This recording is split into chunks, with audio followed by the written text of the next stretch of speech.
Yo, selamat datang di channel QuentyTech. Gimana kabar kalian semua? Semoga dalam keadaan baik-baik saja.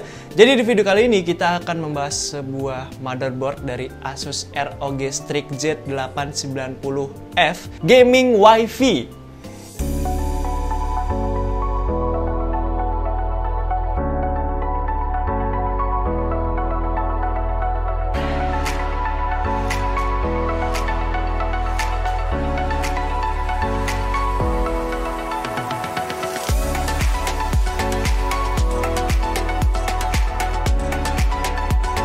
Yang dimana motherboard ini menggunakan chipset high-end, namun dia bukan seri yang tertinggi banget dari Asus.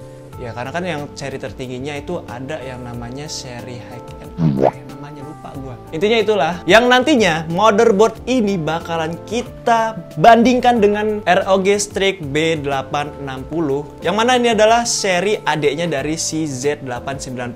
Lalu untuk fitur unggulan dari si Z890 ini memiliki AI overclocking, AI cooling 2, AI networking 2, VRM hingga 110 ampere per stack, Wi-Fi 7, Thunderbolt 4, PCI dan M.2 Gen 5, DDR5 hingga 9066 mt per second, dan DIY friendly design. Lalu untuk fitur unggulan dari si B860 ini, itu semuanya tercakup di sini, dengan beberapa ada yang dipangkas di sini. Lalu untuk desain dari si Z890 ini memiliki desain yang sangat mewah, kokoh, dan juga hitam, biar sangar. Dengan ada nyala-nyala RGB di bagian VRM heatsinknya cuy. Gokil. Sedangkan untuk si B860 ini, dia punya LED-nya, cuman dia lebih kecil daripada si Z890 ini cuy. Dengan sama-sama ukuran ATX, namun untuk si Z890 ini terlihat lebih unggul secara spesifikasi di atas kertas. Mulai dari heatsink NVMe yang lebih tebal dan lebih panjang, karena untuk SSD yang ditampung oleh si motherboard ini bisa support SSD M.2 dengan ukuran 22110. Sedangkan ini lebih kecil ya. Lalu untuk perbedaan spesifikasi di atas kertas, seri Z memiliki SSD M.2 yang lebih banyak, yaitu dia bisa menampung 5 SSD M.2. Sedangkan untuk seri B ini cuman bisa menampung 4 buah slot. Lalu untuk I/O port di bagian display portnya, si seri Z ini bisa hingga 8K dengan 60 Hz, sedangkan untuk si seri B ini cuman 8K tapi 30 Hz. Ya, beda 30 Hz itu cukup ngaruh ya guys ya. Masih di bagian I/O port,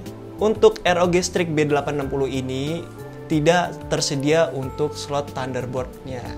Sedangkan untuk si Z890 ini tersedia 2 Thunderbolt versi 4. Ya, walaupun untuk si seri B860 ini memiliki USB Type-C yang bisa 20 GB, tetap aja kalah dari si Z ini karena dia punya port Thunderbolt, dia bisa untuk display dan juga transfernya lebih cepat daripada si ini. Dia cuma bisa transfer data doang. Lalu untuk VRM-nya nih, buat seri ROG Strix Z890 ini lebih kokoh karena dia support hingga 110 ampere per stack. Sedangkan untuk VRM yang dipakai di seri B860 ini cuman support 80 ampere per stack. Lalu untuk di bagian audionya, keduanya sama-sama menggunakan audio dari Supreme FX 7.1. Yang membedakan cuman di chipsetnya nih. Yang seri Z tentu jelas dia lebih baik soal audionya daripada si seri B ini. Lalu untuk di bagian front panelnya, si seri Z ini lebih unggul karena dia sudah ada 2 port untuk USB 3.1 dan juga 1 port USB Type-C 20 Gbps. Sedangkan untuk ini cuma 1 slot USB 3.1 di bagian front panelnya dan 1 untuk USB Type-C tapi masih 10 GB per second. Jadi jelas ini lebih kenceng ya guys ya. Dan sisanya sih untuk secara spesifikasi di atas kertas, keduanya ini masih mirip-mirip ya. Yang berikutnya yaitu kita akan membenchmark dari kedua motherboard ini, kita sandingkan mana sih yang lebih kenceng. Walaupun ini memiliki spesifikasi yang lebih tinggi di atas kertas, belum tentu dia menang gitu kan. Dan sebelum kita lanjut ke benchmarknya, untuk spesifikasi yang digunakan kali ini kita itu menggunakan Intel Core Ultra 285K. Lalu untuk RAM-nya kita pakai Cleve Crush V RGB 2x16GB 6400 mAh, SSD-nya pakai Vercuda 530R2TB NVMe Gen 4. IO coolingnya kita pakai yang 240 mm dari Thermaltake TH240V2. PSU-nya kita pakai FSP Hydro G Plus 850W dan VGA-nya kita pakai dari si RX 6700 XT. BTW untuk benchmark-nya di sini kita yang normal-normal aja sebagai user pengguna biasa, bukan sebagai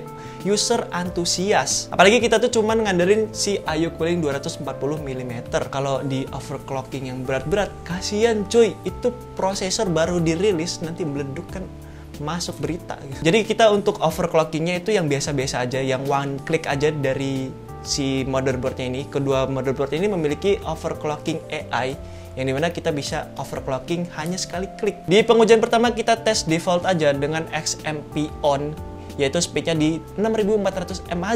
Untuk skor dari Cinebench R20, motherboard B860 ini dapat skor di 16400. Sedangkan untuk motherboard Z890 itu dapat skor di 15929. Lanjut ke skor Cinebench R23, motherboard B860 dapat skor di 41443, sedangkan untuk si motherboard Z890 itu dapat skor di 40769. Lanjut ke tes render Blender BMW, motherboard B860 dapat skor di 28,29 detik, sedangkan untuk si motherboard Z890 itu memakan waktu 29,55 detik. Pengetesan 3D Mark CPU profile motherboard B860 itu dapat max rate-nya di 18.681, sedangkan untuk si Z890 itu dapat skor di 18.121. Bisa dilihat dari settingan defaultnya aja ini udah kelihatannya perbedaannya sebegitu lumayan dari si Z ini. Jadi ya walaupun ini seri B, walaupun chipsetnya B860 itu performanya cukup gacor. Ini kita setting di default loh. Kita lanjut lagi ke pengetesan extreme tuning atau yang paling high-nya di settingan overclocking untuk AI-nya. Kita bukan setting manual ya, tapi ini one click doang sebagai user pengguna biasa. Untuk pengetesan Cinebench R20 motherboard B860 itu dapat skor di 16.539. Sedangkan untuk si motherboard Z890 itu dapat skor di 16.133. Lalu untuk Cinebench R23, motherboard B860 dapat skor di 42.229, sedangkan si motherboard Z890 itu dapat skor di 40.774. Lanjut ke Blender BMW, itu membutuhkan waktu render 28,45 detik.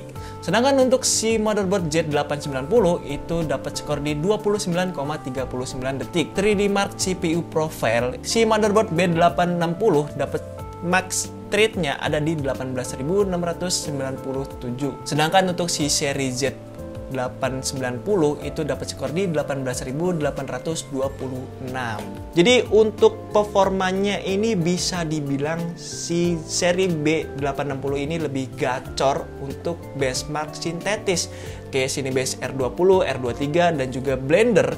Itu rata-rata si motherboard B60 itu lebih unggul. Cuman untuk di bagian 3D Mark CPU profile nih, entah kenapa si seri Z ini lebih unggul, cuman beberapa poin aja sih. Misalnya di AI overclocking, itu dapat skor di 18.826, sedangkan si seri B860 ini cuman dapat 18.697. Ya beda-beda dikit, itu cukup ngaruh. Cuman di bagian R20 dan R23 itu unggul si B860. Berikutnya kita tes pengujian heatsink SSD. Untuk pengetesannya di sini kita pakai SSD Gen 4. Ya walaupun sebenarnya ada Gen 5-nya tapi saya nggak punya. Itu motherboard B860 untuk maksimum derajatnya itu bisa hingga 54 derajat Celcius. Sedangkan untuk si Z890 ini cuman 54 derajat Celcius. Dan jadi itu dia untuk perbandingan dari si kedua motherboard ini. Jadi bisa dibilang untuk si seri B ini lebih unggul daripada si seri Z ini. Walaupun dia pakai chipset yang gede dan gahar, tapi ini lebih unggul kalau kita gunakan sebagai daily. Kecuali kalian ingin overclocking kelas berat, kelas antusias, barulah si seri Z ini lebih unggul karena dia memiliki VRM-nya lebih gahar. Dia bisa sampai 110 ampere per stack, sedangkan ini cuma 80 ampere per stack. Tapi menurut saya tetap ya, motherboard dari B860 ini lebih cocok digunakan untuk daily, apalagi sebagian banyak orang itu kurang paham dengan overclocking. Kalaupun mau, itu harus mengulik lebih dalam lagi. Apalagi untuk selisih harganya ini sangat beda jauh. Untuk motherboard si Z890 ini yang seri F Gaming Wi-Fi itu harganya berkisar di 8,6 jutaan hingga 10 jutaan coy. Sedangkan untuk si seri B860 ini cuman dihargai sekitar 5 juta lebih dikit. Wow, beda setengah itu bisa buat beli RTX 5000 series nggak tuh? Cuman untuk spesifikasi di atas kertas, seri Z890 ini lebih unggul mulai dari Thunderbolt. Terus itu ya, port-portnya lebih lengkap karena dia bisa M.2 dengan ukuran yang lebih gede gitu kan, dan juga bisa 5 slot M.2 dengan 1 slot M.2 Gen 5 dan juga 4 slot Gen 4. Wah, itu lebih dari cukup sih, walaupun Gen 4 itu udah kenceng abis coy. Dan juga motherboard ini memang dikhususkan untuk overclocking kelas berat, bukan untuk daily. Walaupun kita pakai prosesor Intel Core Ultra, tetap aja coy nggak beda jauh sama si seri B ini. Karena ini seri B serasa seri Z. Ya kira-kira begitulah. Cuman kalau buat overclocking ya tetap sih ini juara satu. Jadi segitu aja untuk video kali ini, mengulik atau membandingkan si motherboard B860 dengan si seri Z890. Dan performanya menurut saya sih ya cukup terkejut ya, karena ini seri B di bawahnya seri Z. Ternyata dia bisa mengungguli secara performa, walaupun di settingan default dia lebih menang. Ini udah di overclocking masih kalah coy. Jadi segitu aja untuk video kali ini. Like jika kalian suka dengan video ini, dislike kalau enggak. Saya Sultan Maulana selaku owner atau pemilik dari channel ini. Maaf jika ada kesalahan kata maupun fakta. Dan sampai jumpa di lain video. Capek gua anjing.